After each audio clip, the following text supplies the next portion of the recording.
The human body and brain are not meant to go through what these people have been through. So we are not meant to adapt and live under chronic fight or flight and chronic stress. The things that they've seen and survived, and the training itself, which leaves them entrained in fight or flight mode, entrained in sleeping 4 or 5 hours a night, entrained in withstanding and keeping their wits about them in situations the average person wouldn't even be able to function.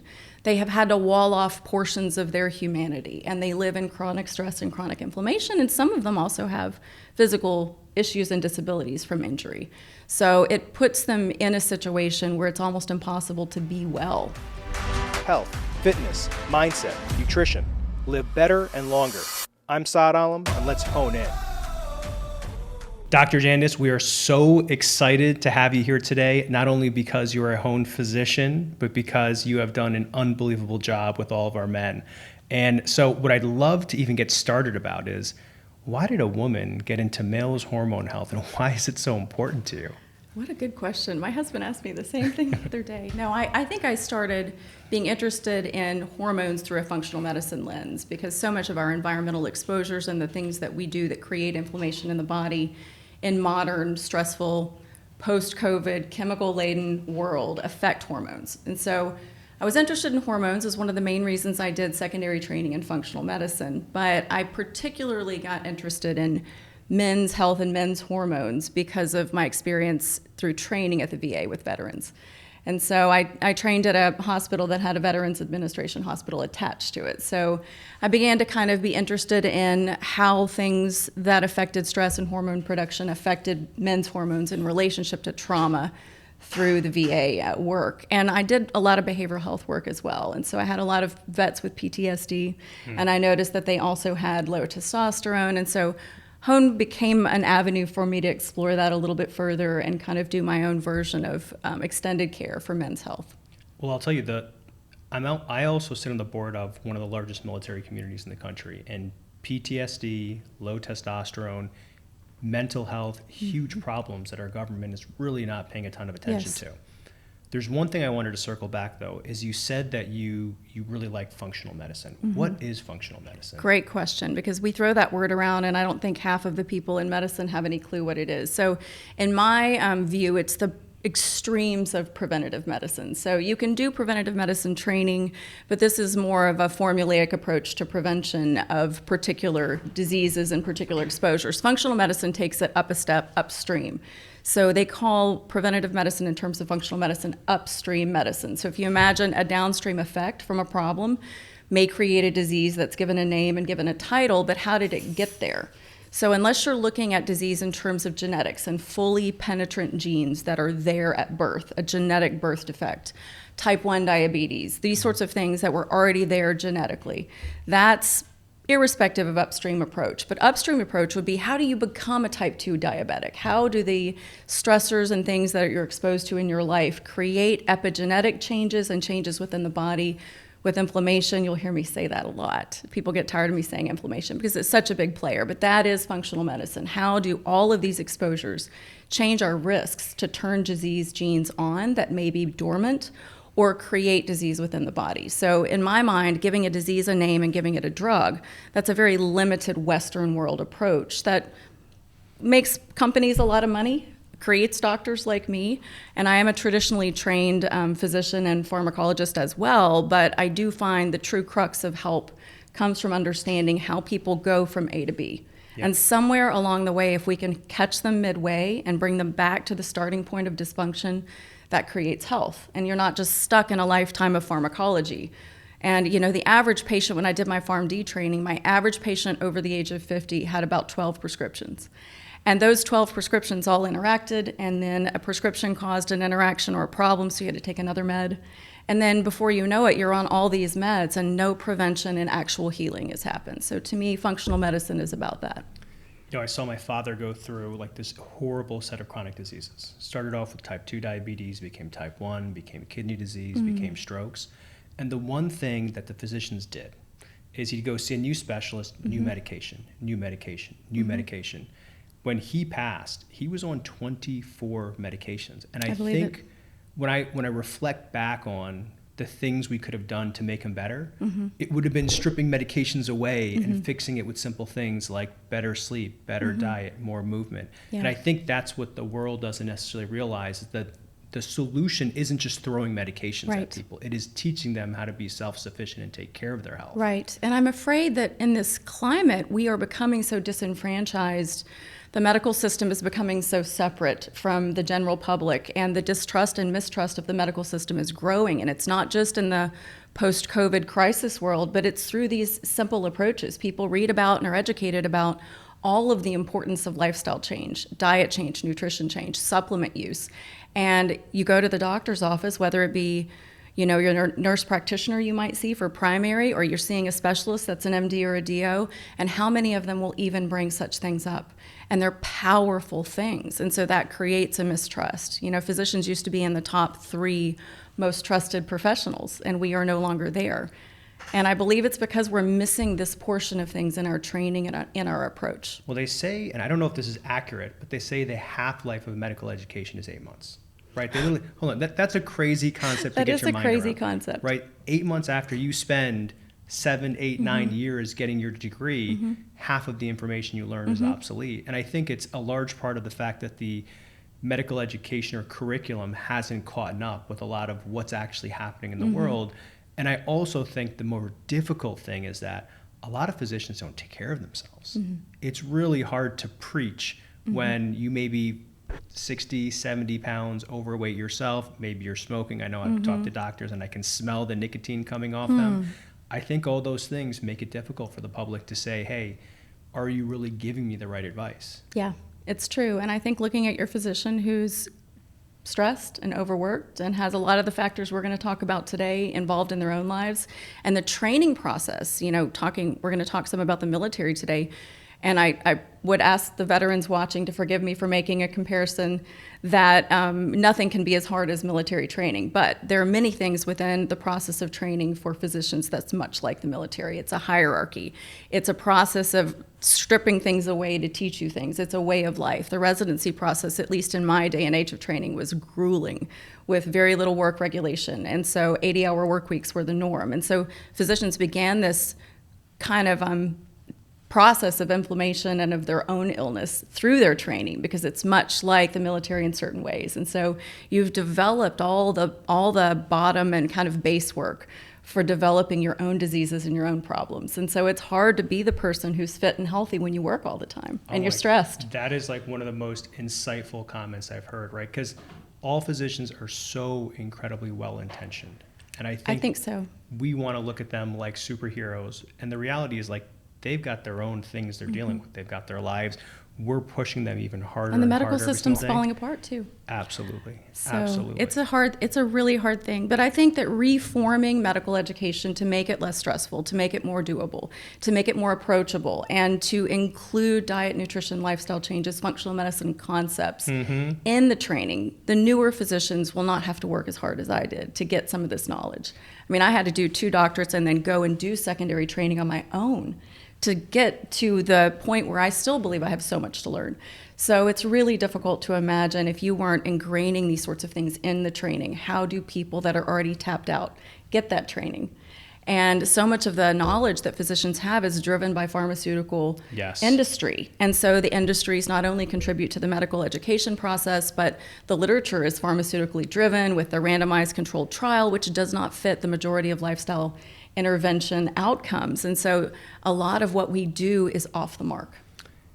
You know what, I couldn't agree more with that. And I know I'm going to bring it back in a second, but I used to run market research and business development for a $4 billion pharma brand. And the amount of money that we threw at continuing medical education to make sure it was in line with the medication we wanted to sell. Case in point. I mean, it's mind-boggling.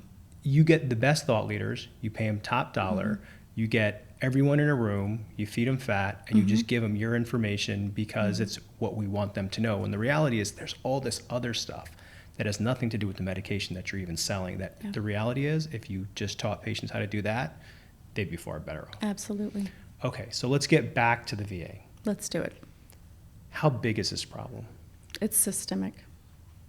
I mean, that's a pretty big statement. It's systemic. It's systemic. So, we're talking about a government organization in a government that is in ultimate turmoil.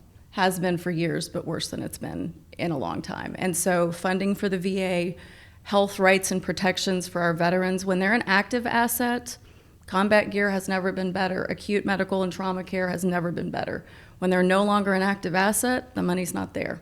And so I hate to use the word expendable, but sometimes that's how I feel in terms of medical care that's offered, that these people have become expendable somehow.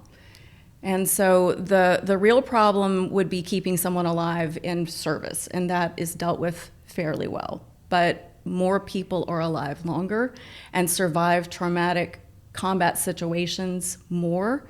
So there's more disability, more illness, more chronic disease. And people live longer now. We take overall better care of people's health. So more people living longer with more trauma, with more disability, and less available funding put towards that long-term care. The way that you describe it, an active asset, expendability, I mean, those make it feel like we very much are cogs in the wheel of this military machine. And once they leave, they're no longer taken care of nor cared for. Is that like a true statement? Am I overstepping when I say that? I think that is not an overstep. No, I think it's a sad reality that you see when you work at the VA and when you see veterans out in the private sector, as I do many times a day now in my care of veterans with testosterone issues. And they all say the same thing. I would go to the VA, but they won't help. I would go to the VA, but it's not service connected. I had to save money in order to do this. I don't have private insurance, but I have to go through a private process to get the care I need because I don't have another avenue. Why do you think veterans suffer disproportionately from a lot of these problems, like mental health issues, like hormone imbalances? Well, the human body and brain are not meant to go through what these people have been through. So we are not meant to adapt and live under chronic fight or flight and chronic stress. The things that they've seen and survived, and the training itself, which leaves them entrained in fight or flight mode, entrained in sleeping 4 or 5 hours a night, entrained in withstanding and keeping their wits about them in situations the average person wouldn't even be able to function.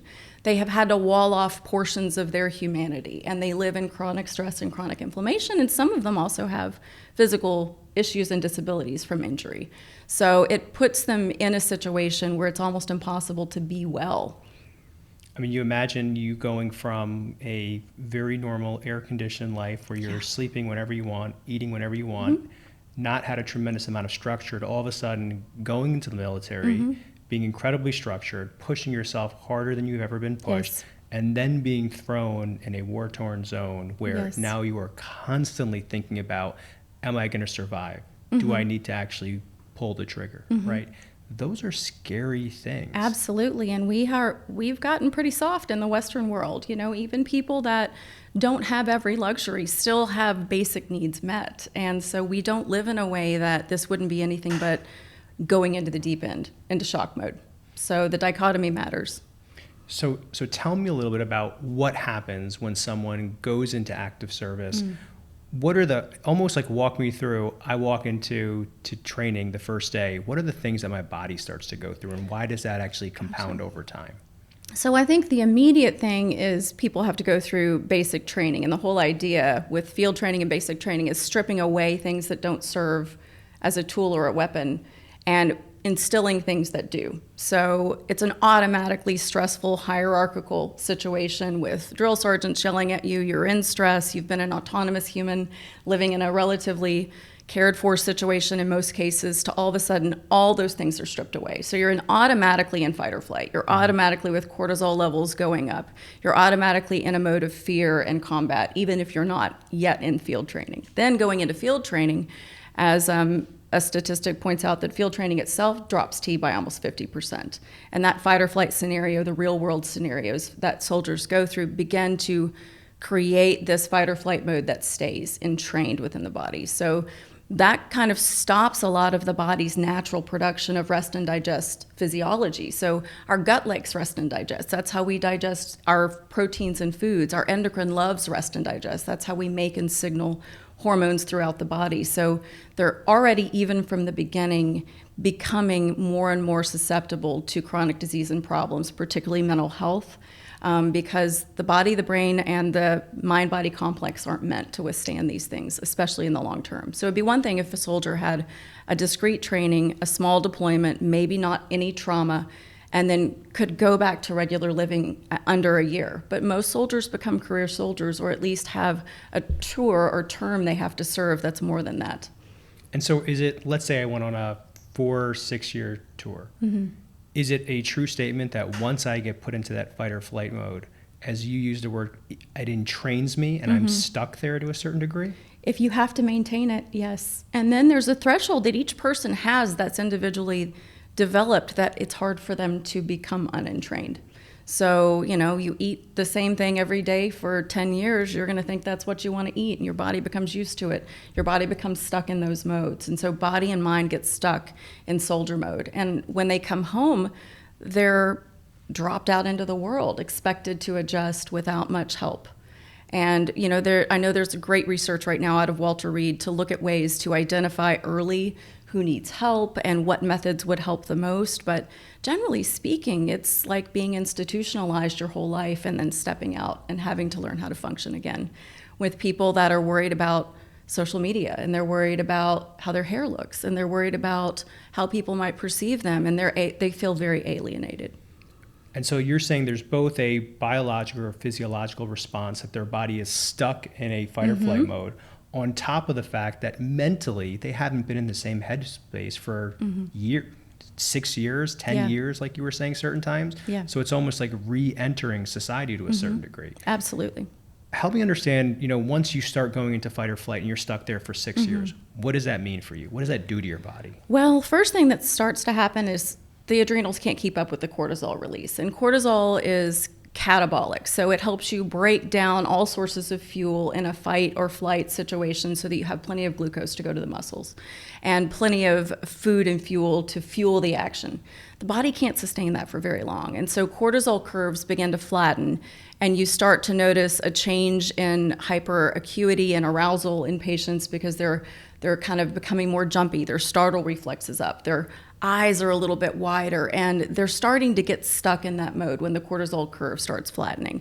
And then cortisol has a lot of relationships with all other hormones, as all things that work from the brain and body do in the endocrine system. And so the downstream effects becomes endocrine disruption across the board in a lot of cases based on this inflammation and this stuckness, so to speak, in fight or flight. And it takes a lot of behavioral therapy techniques to unpeel that onion, as well as physiological techniques, things like learning how to reactivate the vagus to calm things down, because the fight or flight mechanism is a bit opposite from what the vagus nerve would do. And so vagal building and vagal tone increase would help. And these people, unfortunately, don't get any of that help along the way. Like, wouldn't it be great if in the military there were some training exercises to create vagal tone improvements and being able to pull yourself out of fight or flight when you're not actively in combat? But those things are usually reserved for private functioning institutions that veterans would seek out once they're home, versus training through the process as they go. Well, let's be realistic. Like, we don't even do a good job teaching ourselves that. Correct. Really. And so to expect our soldiers to do that, that's a really difficult ask. A couple things that I want to make sure we understand and almost kind of like describe to us in like the simplest terms. When you talk about vagal relaxation, what does that mean? So the vagus is just a big nerve. It's called the traveler. It's Latin for the traveler. It travels all over the body. And a really nice attachment point for the vagus to be activated is in the gut. So it controls a lot of the rest and digest processes of the body and technically can override at any point adrenaline and fight or flight, norepinephrine in the brain, epinephrine secretion in the body. And so we want the vagus to be always as active as it can be. And simple things like deep breathing from the belly, where the diaphragm moves versus the chest, can activate the vagal response and calm the body. And so basically what you're saying is the moment you kind of get into this fight or flight system, your vagal response doesn't ever relax for some prolonged period of time. That being said, you just have this, I would say, rush of cortisol that enters your body and stays there for 6, 7, 8, 9, 10 years. It can. And then usually the cortisol response is dampened because their adrenals can't keep up. The cortisol curve gets flattened. And as cortisol goes, the entire stress response unfolds. What does that mean? And so cortisol is there to help you kind of enact what needs to happen to survive in a stressful situation. If your adrenals become burnout and you can't really make cortisol, your cortisol curve becomes flat, which means morning cortisol starts to go down. All cortisol levels throughout the whole body start to go down. And that's a known stress response. And folks with PTSD have that. So is it that if you've been in a fight or flight position for a prolonged period of time, you can't even produce cortisol as much as you're Which is a life-saving corticosteroid that the adrenals make in order to help you deal with stress. Got it. Tell me about inflammation. Why do you say you talk about it so much? Why am I hearing everyone talk about it so much? So inflammation is, in my opinion, the leader of all chronic disease. And so it's the enemy or the scourge of the modern time. Inflammation is cytokine production in relationship to stress within the body, and it creates a cascade of events that eventually leads to turning on of chronic disease genes or creation of chronic disease. There's not a chronic disease in medicine I can think of that doesn't have inflammation at its core. Coronary artery disease, diabetes, anything. Dementia, big dementia, one, right? Absolutely. Alzheimer's type dementia as well.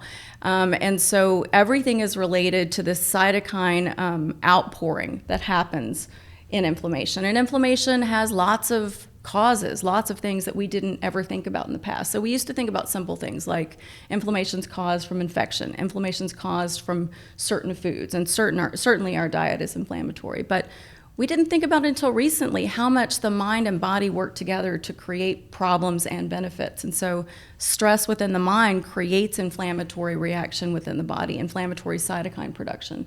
So just the very mental stress that we all live in every day. We have this fight or flight system, and we evolutionarily developed it to survive events like running from the tiger or running from the flood. And now we have it all day long. Like, oh, am I going to get across town to get my kid in time? I've got more work to do than I can get done. The financials are poor for the company I'm working for. We have all of this stress that never goes away.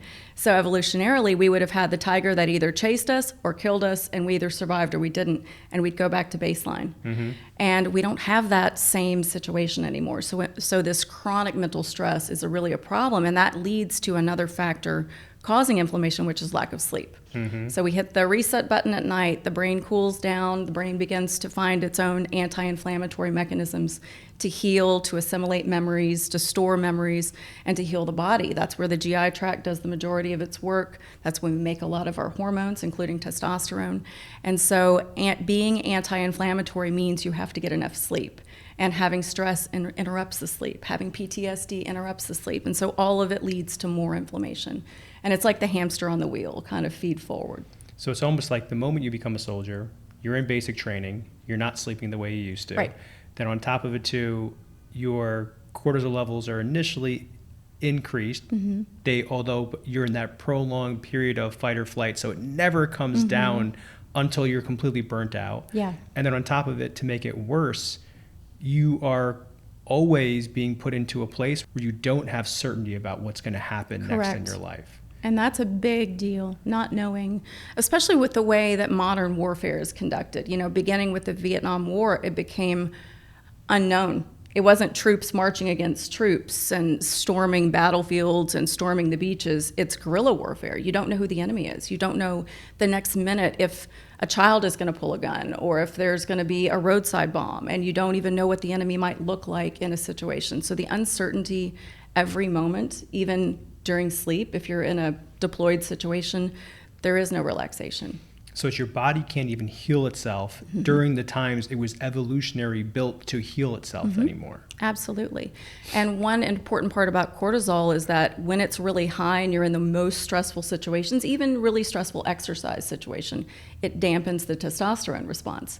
And testosterone is a natural anti-inflammatory. It's a natural anti-anxiety, and it's a natural antidepressant. And so for men in particular, that cortisol to testosterone situation is pretty dicey.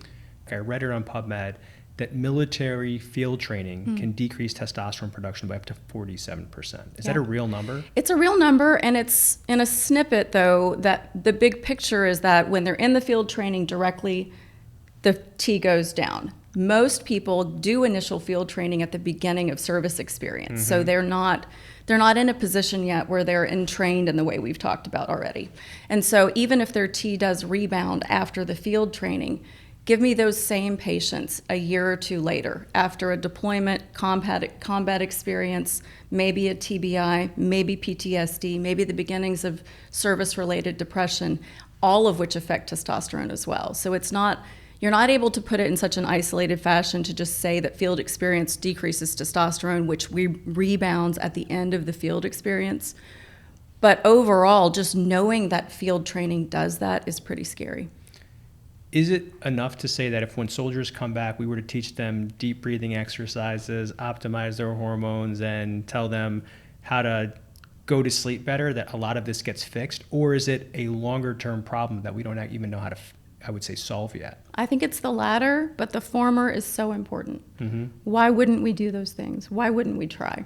Better research, less pharma-funded research that's more driven towards outcomes of particular patients like these soldiers, I think would make a big difference.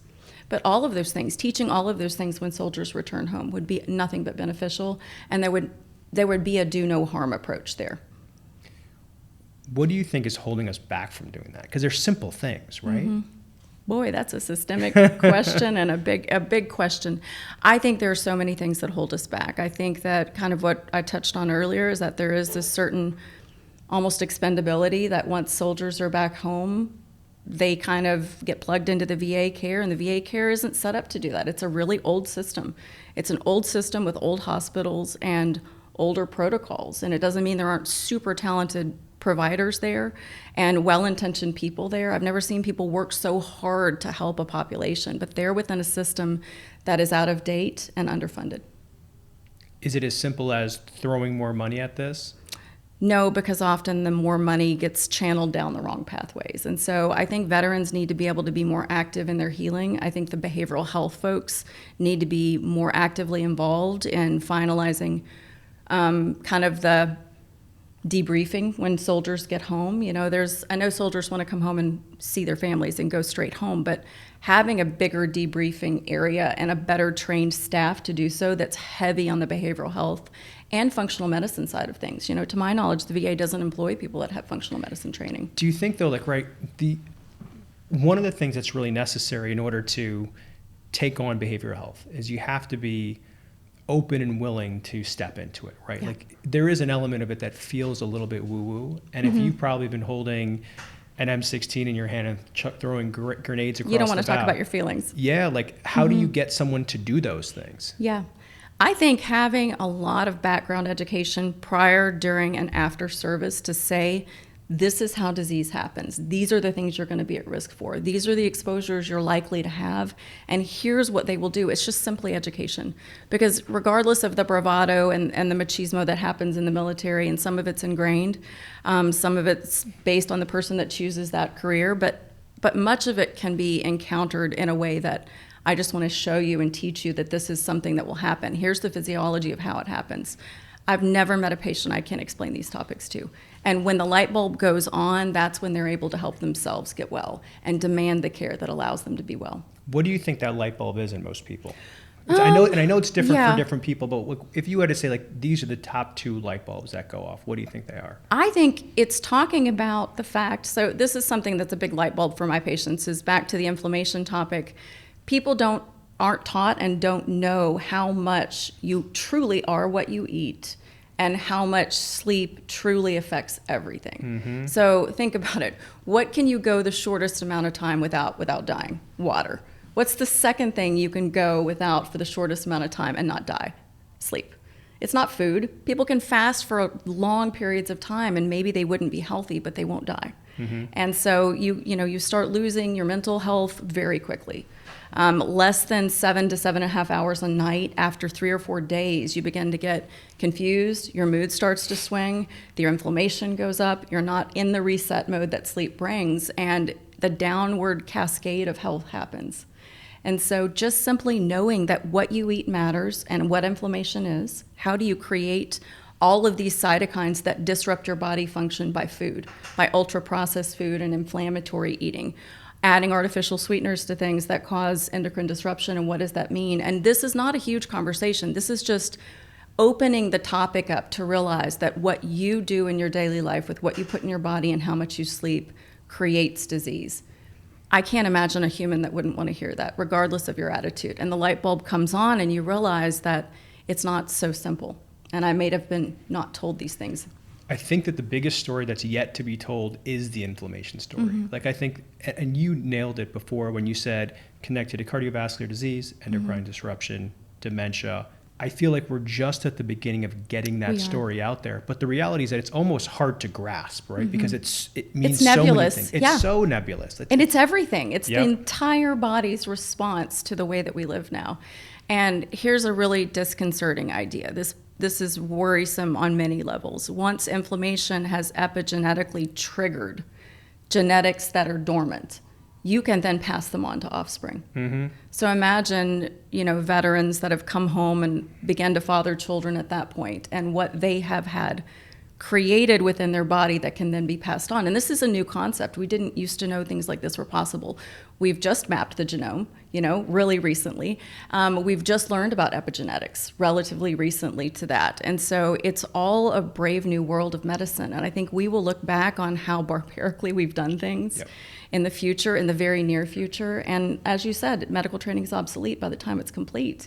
And that doesn't sit well with physicians in particular. And you have to say, I'm going to figure out a way to keep up.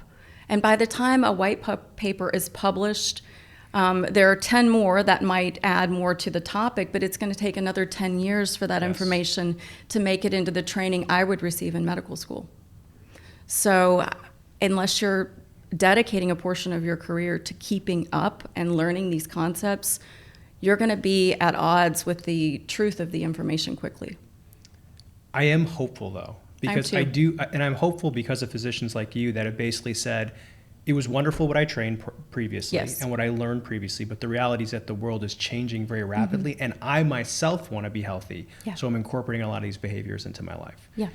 There's something else I want to touch on because it hit a nerve with me. Okay. I eat a lot of Splenda. More than I probably should. And that's the way I get around satiating my sweet tooth.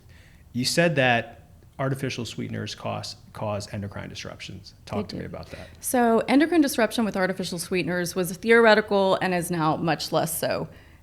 Causes endocrine disruption. Many of them are mimicking hormones in the body. The majority, or many, have been shown to be carcinogens as well. So, like the World Health Organization has recently deemed aspartame as one. And so we allow things in the U.S. to be here in our food, in our water, in our agricultural process that other countries don't. And if you want to sweeten, use stevia. Use pure stevia. You use less. You don't like the flavor of stevia. I hate the flavor.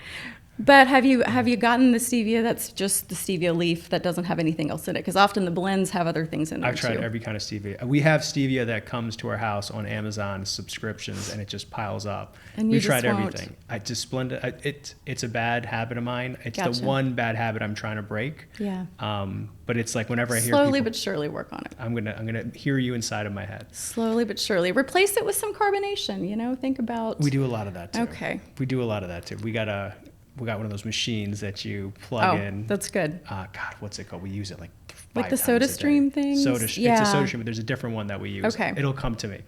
But the other thing I wanted to talk about too about, last time we talked, you talked about endocrine disruptors in general. And they're everywhere right now, right? And then you also said the fact that they're causing problems in our body, and then we are passing them on to our offsprings as well. Why is it that soldiers have a higher probability of encountering these out in the real world? That's a good question.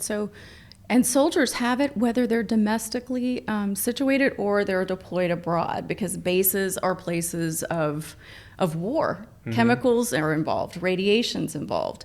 Even certain processes within bases in the U.S. have exposures that are above and beyond what a normal job would have. But when deployed, burn pits are involved. When deployed, chemical warfare can be involved. We've all heard the horror stories of Agent Orange, and we've all heard the horror stories of burn pits. But when you think about what a burn pit is, regardless of what's in it, it's a trash pile that's lit by jet fuel.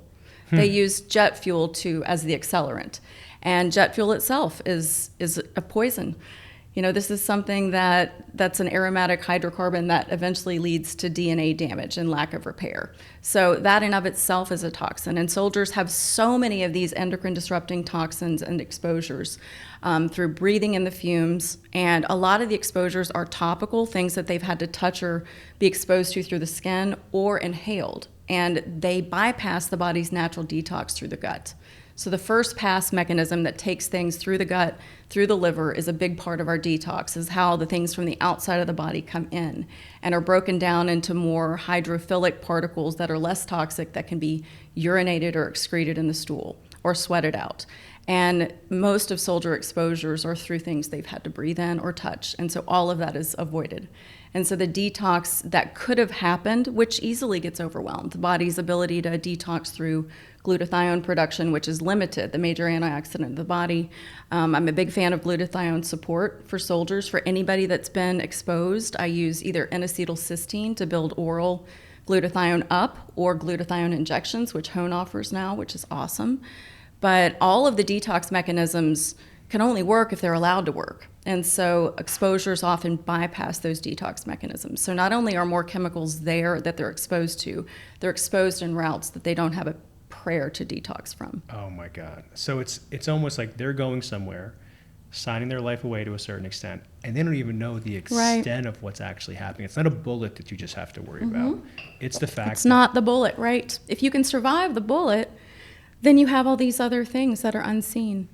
And microbes, we used to worry more about that with soldiers, but we do a really good job with that acute care side of medicine, but it's the exposures, the unseen things that, unfortunately, the approach is safe until proven guilty, safe until proven harmful. Well, I think the thing that you're really impressing upon me, we're really good with if someone has a bullet in them or if they're bleeding profusely, any kind of acute problems, we probably know. Because you see them with your eyes. But it's all the other things that compound over time that don't necessarily hit you for 10 years or some period of time until you're out. That's what we got to do a better job with. Yes, and you can't discreetly study these things, these environmental exposures, these toxins that end up in the body through food and other mechanisms. How do you study those with our favorite way to study things, which is the randomized, clinical controlled, double-blind, placebo-driven trial? And we can't study those things that way. So therefore they aren't real, therefore they don't cause problems. So we have to find a better way.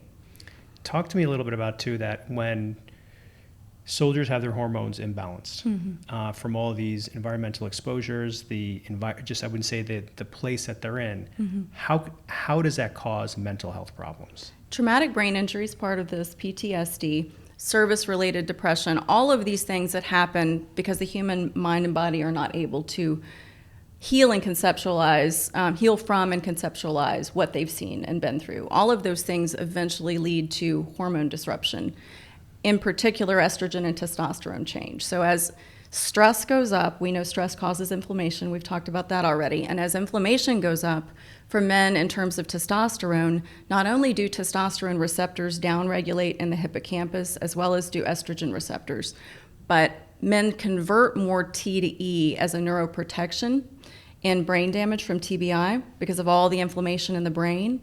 The estrogen supports the astroglia in the brain. And then inflammation also causes aromatization in the body. So not only are you being exposed to endocrine disrupting chemicals that are often xenoestrogens, so they're chemicals that look like estrogen that cause the disruption, but you're also in an inflammatory state where aromatization, where T is making E, because in men, estradiol is made from testosterone in the majority of the cases. And so you're making more estradiol because of this inflammatory push for this particular enzyme, which matters quite a bit, and it causes the loss of T, which is one of our protectors. For men, it's a great protector in terms of mental health and inflammation. So I was at a wedding 2 weekends ago with a physician that does research, and when I told him that these endocrine disruptors resemble estrogenic compounds, he said, that doesn't make any sense. I said, no, they literally resemble estrogen. They get into your body, they fight for space on all of your receptors, and if you flood your body with them, that tells your hypothalamus that you have too much estrogen, tells your pituitary to stop luteinizing hormone production, and all of a sudden your testes are not producing testosterone anymore. And he says, it doesn't make sense to me. I said, listen, I know it sounds crazy and conspiratorial, but it's happening. It's and it's true. happening across not just the country, but the world. The thing you said, which just blew my mind, was the fact that when you're under stress, the aromatization or the conversion of testosterone to estrogen is actually accelerated. So it means you're even throwing more estrogen into your body. Yeah. And now listen, estrogen is good in the right amounts for men, right? Absolutely. It's neuroprotective. Absolutely. It helps us with our bone density. But Sexual if health, metabolism, you have to have it, but it's a narrow band hormone for men. Yep. T is not a narrow band hormone for men. We need the T for many reasons in men, but men need estrogen and the balance of T to E to be just right. And the balance of T to E is a smaller percentage of E in relationship to testosterone, which is different for women. But in men, that ratio is more important in my practice than almost anything else. I'm going to ask another question, which you may or may not know the answer to. I don't know Sure. if anyone does. So I understand, right? If you have traumatic brain injury, if you're constantly under the threat of a bullet flying by you or you dying at night, that's going to cause like some kind of PTSD to a certain degree, right? Yep. Does a hormone imbalance, whether it's less testosterone or more estrogen, accelerate that or even Accelerate the outcomes of poor endocrine mental health? Oh, that's a good question. Well, I think theoretically speaking, yes. So we'll go through a little bit of the pathophysiology. So TBI, that literature hasn't panned out whether TBI causes low T or not. But in terms of pathophysiology, which is kind of how we have to do these iterations in our minds as functional medicine providers and as researchers, because the research, as we've said before, is almost impossible to do in the scenarios and in a direct one-to-one relationship because there's so many factors. So TBI causes obviously brain jarring and brain trauma. PTSD is related to TBI, and so is major depression, which is related to PTSD. So all of those lower T by direct mechanisms that we know about. So we know that PTSD and depression cause low T, and that TBI causes mixed results in terms of studies. Some people's T rebounds, some don't. The studies are very mixed, but the pituitary hangs in the brain on a stalk, and it's a mobile stalk, and that stalk gets compressed and sheared in a TBI, and shearing and compression, particularly compression of the pituitary stalk, is known to cause prolactin elevation. Prolactin is what suppresses testosterone. So if your prolactin is up, your T is down. And so that's a very known mechanism that TBI could and does affect testosterone, as well as that estrogenic protection we talked about, where T converts to E to protect the brain. That astroglial protection that estradiol can bring will cause over-aromatization in TBI, which lowers the T. So there's some very well-known and very direct mechanisms that T goes down in TBI. Wow. Yeah. Now, another number that we've heard is as many as 20% of soldiers have PTSD. I mean, that's a massive number. It is. Talk to me about what PTSD really is, and maybe even some of the pathophysiology, if you can jump into it. Sure. So I think in the big picture, we think about a trauma that's unable to be digested and processed and released. And so trauma getting stuck in the brain and in the body is really what PTSD is. What does that mean? How does trauma get stuck there? Imagine think about if you had a death in a family and you were just really unable to process that death because it was too important and too traumatic and too difficult. If you didn't come to terms with the fact that that person had died, and that's a natural progression of life, and you were unable to deal with those emotions, don't you believe that you would be in a state probably for the rest of your life that you weren't able to heal and be healthy because you didn't process 100%. that? 100%. I've seen it go the right way. I've seen it go the wrong way. I know someone right now that's in it. And it is, my sister-in-law's in it right now. Her brother, unfortunately, passed away at the age of 30 years old in his sleep, no prior health problems. Yeah. And I said, look, you've had 2 months, 3 months. You've got to figure out how to process it so you can get through it. And that's why the mental health component, the behavioral health component is so important, because if you do not process emotional mental stress, it does begin to create a wedge. And the amount of inflammation, the assimilation of memories, the creation of depression, all of those things sort of are in this interplay that's not understood and not well known. But as a behavioral health clinician, I've seen it time and time again, and it's literally the trauma just getting stuck. That's not scientific to say, But we don't know exactly what happens, but it's not processed. And until it's fully processed and able to be released, it's kind of like an echo bouncing around on a cave wall, and it does a lot of damage. The moment you go through something traumatic, the emotions that you have consistently kind of create this self-defeating negative feedback cycle. You're thinking about it over and over and over again, which is your equivalent of bouncing back and forth in your head. Normally you come to grasp with that and let it go. That's your equivalent of the release. But in some percentage of people, you can't break out of that feedback loop. And it's just constant over and over and over and over again. And that's why getting our vets plugged into mental health care that's meaningful and that has a cognitive behavioral therapy component is so important, because that's what the behavioral therapy does. It works the kinks out of that muscle that's just tight and won't release. Yes. Yeah, I can. And it's so interesting because this is a horrible example, but one that I think a lot of people that can relate to, is if I get into an argument with my fiance, or if there's something I want to say to her, and I know I won't step on that bomb, because if I do, you got to dance around it. I gotta dance around it. My life becomes a lot harder. But if I hold on to that one thing I need to say for too long, it actually creates real changes in my body, rather than just saying it, getting it out. Yes, well put. And you're in tune with your body. You're a healthy guy. You're doing this work. You're doing so much learning, and you notice those changes. Imagine being in a place where you don't know if you're going to live or die. How would you even pay attention to something like that? And you come home and all of this is in there and is creating emotional, mental trauma and all of the downward effects that relates to in terms of health, which begins with inflammation, but is not only related to that, because the mental health is so keenly tied to physical health that we don't even fully understand it. And so it's impossible to imagine not getting help for PTSD and being able to be well. Because the diagnostic criteria for PTSD in the DSM-5 is quite robust.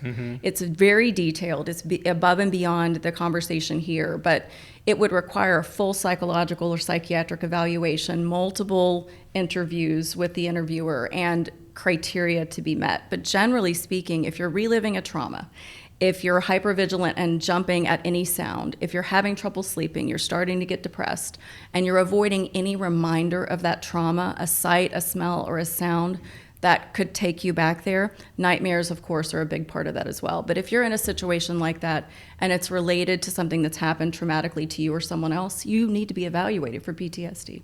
But you know what I think it's the scary thing for a lot of men is, when we use language like evaluated for PTSD, I think that makes it almost feel like something's wrong with us to a certain degree. Right. When it's like, hey, I don't want to admit something's wrong with me. There is something wrong with me, but I almost don't want to admit it necessarily. Yeah. I would say, you've talked to probably thousands of men, tens of thousands of men. How do you think we talk to them to feel comfortable about therapy? Because I will tell you this, right? I've got an executive coach and I've got a therapist. God bless. Because if I didn't have the both of them, I would probably be all up in my head even more than I probably am right now. Yeah. And so there's some sort of bridging process. Spouses help with this as well. But I think the concrete discussion with a medical provider that says, here are the physiological effects. Like when I look at certain labs involving testosterone for my patients, when they're soldiers, they not only have typically low T, often inflamed livers, often elevated estradiol, but they have other things that I can look at as a concrete lab result if I'm able to test it at that time and show it to them and say, this is the thumbprint of endocrine disruption and toxic exposure. If you're experiencing these sorts of things and we're seeing it in the labs, this is beyond some woo-woo psychological topic that you're not willing to go into because it's not concrete enough. And this is a physiologic response. We didn't used to understand these things and now we do. So it's just catching people up to speed. Because all those walls typically dissolve when you can show proof that it's a medical issue to the brain. It kind of clicks into place.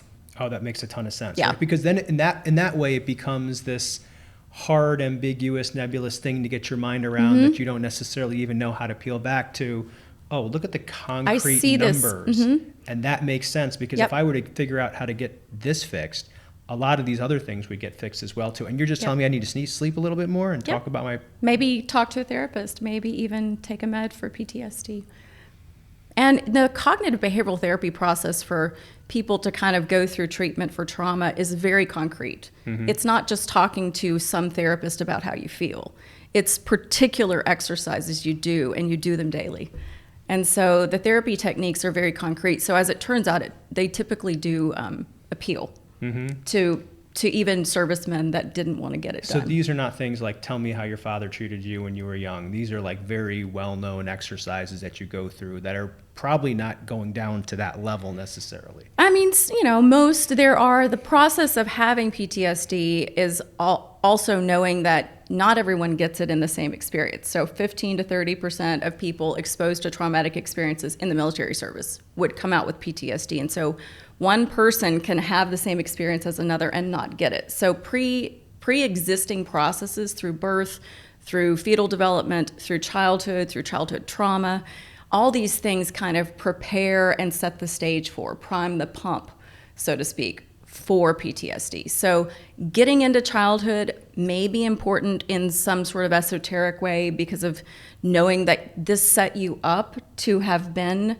in a different space, neurologically, maybe even neurophysiologically, but also psychologically to be at risk for this. And so some of that's part of it. And if even just to say that there's nothing wrong with you. Just because your friend in service right beside you didn't have this same outcome of PTSD doesn't mean that you're broken. There's nothing wrong with you. Everybody's life experiences and in utero development matter in terms of these things. That's so important. I think a lot of people think that, hey, if my friend didn't have that, I shouldn't have that. Right. But what people don't realize is you are so incredibly complex and individual in your own right. And the thing that's going to work for you is going to be dramatically different from the person next to you, or even your brother or your spouse for that matter. Absolutely. There was an interesting study I read a long time ago about chronic pain, and there was an ortho unit in a hospital, pretty high number of patients, that was able to look at functional imaging of the brain, and the greater white matter ratio accurately predicted who would have a chronic pain transition from an acute orthopedic injury. And this sort of thing, where just the way the brain itself was mapped mattered in predicting who at high likelihood would have chronic pain, I think applies in this sort of situation, that the brain is at risk in certain people, and we will do a better job. In the future, these sorts of things will be known, and we will say to our veterans, hopefully, you are at higher risk because we will have that technology. Well, I think we're right at the cusp of that. And what I mean by that is, right, I've been looking at 300 biomarkers every 90 days. I just did a pre-nuvo scan. I've been looking at all of my different physiological functions using my Whoop, my Oura Ring, my 8 Sleep. And I think that the rest of the world is catching up because in just the past year, longevity and functional medicine are arguably some of the biggest topics because we've looked at our friends and our parents that have been through really crappy circumstances and we've said, no, not us anymore. We're not doing this, And so I think 5 years, I think the military starts catching up with a lot of this stuff. And 5 years sounds like a long time, but really it's the snap of a finger. And that would actually be fast, I would argue. And I think veterans working with companies like yours will have the information and the fuel to push. And on a national stage, social media and national coverage of things like this is bigger than it's ever been. So I think the future is brighter than we think. That is, I couldn't agree more. I actually feel like we're in a really positive place in terms of where we were, like I said, even 5 years ago. Agreed. I want to touch on one other thing, sleep. You've talked about how important sleep is and that when you go to sleep, it serves a lot of restorative functions for the body. Absolutely. It is well known that 60% of soldiers sleep less than 6 hours a night. What does that do to your body? Well, not only do you not have time to do your rest and digest healing functions, but inflammation goes up and T production goes down. So you make testosterone and many of your hormones at night, and in particular during REM cycles. And so every 8-hour block of sleep, which is what the average human needs, is about 5 REM cycles of T production. So hormone health is drastically affected by lack of sleep. Inflammation, inability for the immune system to repair, inability for the immune system to fight offending agents. So they've studied the amount of sleep prior to vaccine response. And so people don't have the same mounting of immune response if they don't sleep the night before a vaccine. I mean, it's a really important thing to sleep and to know that all of the processes have been able to hit the reset button. Also, the assimilation of memory, the ability for mental health to cope with stressors. Sleep is how we make sense of things, by dreaming and by storing certain places in short term, certain ideas and concepts in short term versus long term memory, and how we deal with stress. Talk to me about, you said we go through 5 REM cycles per night, and each of those correspond to a separate release of testosterone? Men make tea during REM cycles in particular, and also in the REM cycles in the early morning hours, even more in particular. So think about what a person who doesn't sleep, like a soldier, what do? They may go to bed a little earlier, be more on the earth cycle where sunset and wake up with sunrise, but they're not sleeping 8 to 9 hours. They're sleeping 4 to 5 hours, 6 hours. And so the average amount of sleep is too low, but also the morning sleep is what's being lost. So they're sleeping in the nighttime, but they're waking up too early. So they're missing those early REM cycles that are also, men make their tea in the morning. Having an early morning spontaneous erection is a sign of normal production of testosterone, high levels of testosterone. And that's why those morning erections are there spontaneously in people with healthy testosterone levels, because the T production is ramped up and that T responsiveness and the body is there more in the morning. Is it then a true statement that every time you have a spontaneous erection at night, that's when your body's producing testosterone, or is that going too far? It's probably going too far to say every spontaneous erection is a pulse, because, there's a lot of paralytic REM sleep and the body having natural response through certain activities, through the stages of sleep themselves. But generally speaking, that morning tea is related to production directly. And so is there a scientific reason, or that we understand yet, why the earlier in the morning sleep cycles are better for our tea? Well, we make almost all of our hormones. We get ready for the most stressful thing that we're going to do, which is wake up. And so the cortisol is the highest in the morning. The T is up in the morning. All the things that are anti-inflammatory and support the rest and digest function that has to be in full gear to change from being paralyzed and asleep to being awake, and most of us hit the ground and go. So it is the most stressful thing you do all day, unless you're a soldier, of course. Get up, and that's when most cardiovascular events happen. Morning blood pressure is a very important reading for people that have high blood pressure. I think you just made a light bulb go off in my understanding of the way the body works, which is we're laying down, nothing is happening, we're in the most still time of our entire day, and our body is saying, okay, let's start pushing a bunch of these different hormones into production, or even into stores. So the moment you wake up, which is, as you said, stressful, then we can start using them up. Yep. Oh, that's fascinating. And if I'm putting all the pieces together, everything from entering the military, going through basic training, being in combat, and even coming back into the real world, all very stressful. Very much. For soldiers. And very little relief from the stress, and very little talking about what the stress is doing, how it's being created, acknowledging that it's there, and that the way that they're feeling and maybe will feel is normal. And it's not okay to ignore it. Well, listen, I think, Dr. Jandes, you have been unbelievably amazing, and I think all the veterans in our community that are hearing this would think that finally there is someone that is saying all the things that we've been trying to tell the rest of the world, and I wish we had known this at the beginning. And I think that you should feel incredibly proud of the fact that you were leading this charge. Thank you. Well, I'd like to thank all the men and women in service for their service and for what they've done. An incredibly important and brave thing that every time I see a veteran, I thank them for their service. Sometimes they think I'm crazy, but I just thank them no matter where they are, because I'm deeply grateful from the bottom of my heart. Because regardless of any political agenda or reason for a person to be sent to do something, they did what they did in order to help the world be a better place, I believe, and democracy to thrive. So I'm entirely grateful and want to do anything I can do to be helpful. It's a hell of a message. I'm going to end this on one last thing. You're a very healthy person. You take care of yourself. What are your 3 non-negotiables? And I know sleep's going to be one of them. It is, and I miss the mark on it with young kids in a practice more often than I'd like. But water, sleep, and movement.